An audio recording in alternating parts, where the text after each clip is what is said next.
Hi, everyone, and welcome to Feed and Green Chat. I'm your host, Elise Schaefer, editor of Feed and Green. This edition of Feed and Green Chat is brought to you by Watt Global Media and feedandgrain.com. Feedandgrain.com is your source for the latest news, product, and equipment information for the grain handling and feed manufacturing industries. Today, I'm joined on Zoom by Gero Zimmerman, Head of Technology for Animal Nutrition at Buhler. He's here to discuss how improving the efficiency of grain processing equipment can help reduce carbon footprints at the feed mill. Hi, Gero. Welcome to Feed and Grain Chat. Hi, Elise. Thank you for having me. Yes, thank you for coming on. Well, let's get right into it. As the animal protein production supply chain works toward greater sustainability, can you address how feed mill operations efficiency plays a role in the overall equation? Yes. Well, let's say considering the fact that feed production accounts for 1/3 the carbon footprint of the animal protein supply chain, and that 96% of these 1/3 are related to raw materials, one could easily come to the wrong conclusion that not much can be done on the level of the feed mill itself. But this is certainly a wrong conclusion. What these facts are telling us is that we not only have to come up with more efficient machines, energy recovery systems, and everything which helps the feed miller to reduce his scope 1 and 2 emissions, but that maybe above all, we have to think about how we can make better use of the raw materials. And yeah, we are certain that advanced process control systems and digital solutions, digitalization, key enablers to achieve this goal. And this both directly by increasing the operational excellence, but also indirectly by enabling the use of more sustainable and alternative raw materials, such as local crops, for instance, or single-cell proteins. When we look at the entire feed manufacturing process, grinding is one of the most energy-consuming steps. How can mill operators make the most of that grinding equipment and get more output with less energy? Yeah, naturally, a highly efficient grinding process requires a highly efficient grinding machine. This for sure is one key element. And what has to be avoided in any case is an over-grinding, so that raw materials are ground to a finer granulation than actually needed for this in this specific case. So what is a must is to have, for instance, a hammer mill, which is adaptable to the specific requirements of this application. And adaptability in this sense means it has to have a modular concept.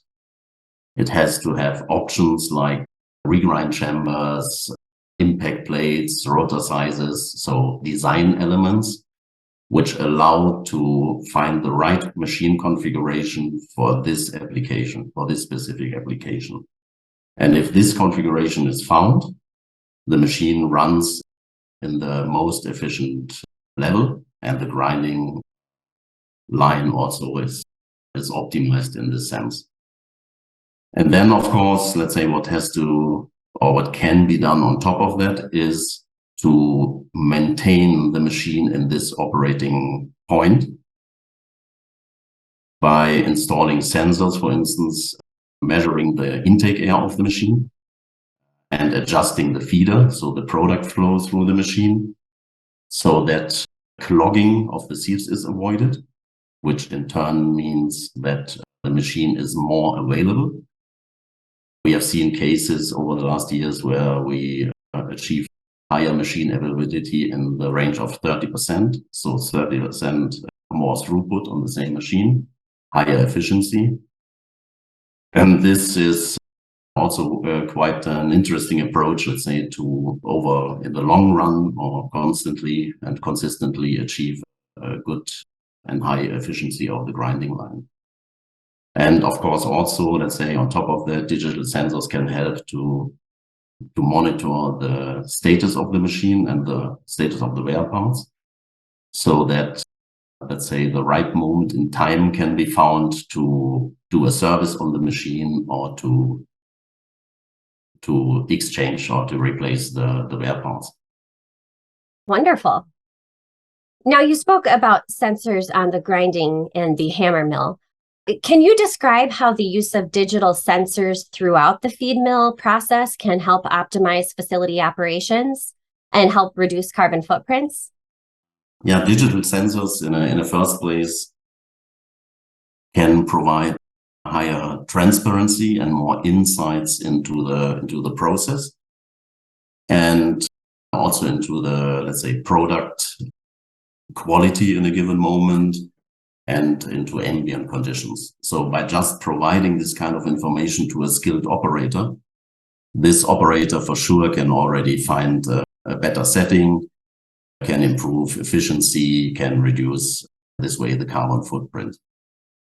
But specifically, if this sensor setup is combined with a predictive model, digital twin, you could also name it, and a machine learning algorithm, then the same system, the same hardware basically can provide recommendations also to a non-skilled operator or to operator who is having less experience.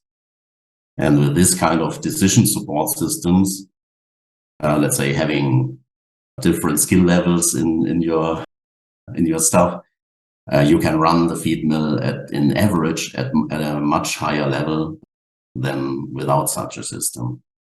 And in its highest development stage, of course, if the system does all these optimizations independent of the operator, so fully automatic process control system, we have seen cases in pelleting lines and a couple of pelleting lines where we install such systems where the process run much more stable than before, at throughputs 20% higher than before, at energy levels 10 to 20% less than before, and with a very consistent end product quality.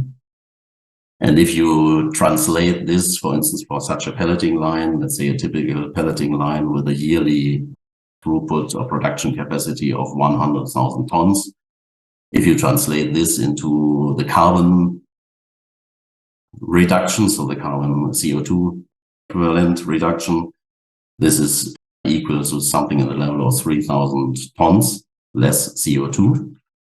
And this 3,000 tons less CO2 in turn equivalent to the drawdown capacity of around about 130,000 trees. And this is just for one line. So if you are having in your factory a couple of such lines and so on, this is quite an achievement and quite a good way to make a significant impact on this sustainability topic. Gero, thank you so much for sharing your insights with us here today. And if you're interested in the topics we discussed here, consider joining us at the Feed Mill of the Future conference held at IPPE in Atlanta on January 24th.